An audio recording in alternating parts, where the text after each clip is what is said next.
Okay, so there's a couple of things. The reason I was attracted to this project in the first place when Peter and I first talked, number one, I like working with students, but number two, one of the things that we continue to try to do is to show internal to our company and also external to customers different ways that you can take one product in a category and make it look different, to stand out in the case among all the other packages.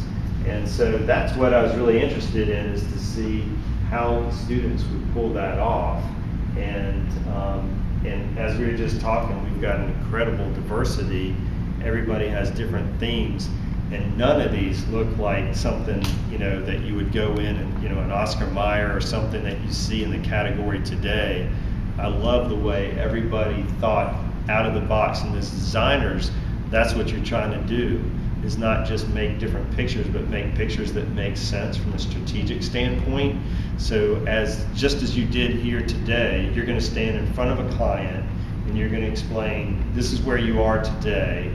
I went out there and looked at what's going on, and based on that, I've come back with a different solution that's just not a pretty picture, but it makes sense from a design perspective, from a package perspective, from a communication perspective, and all that. And I think you guys pulled that off beautifully.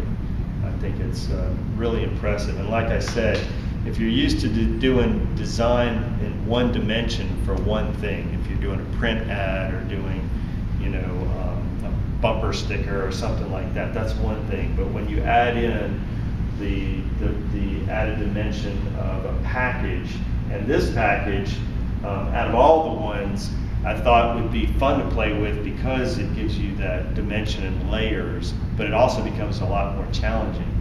And so I was really happy to see that people played with that. And some people didn't, and that's okay too. I mean, if you just put a band around it, that works. I mean, that's, you know, you can, depending on who your client is, they may be pushed in terms of the cost that they want to apply to the packaging. So there's room for that too. But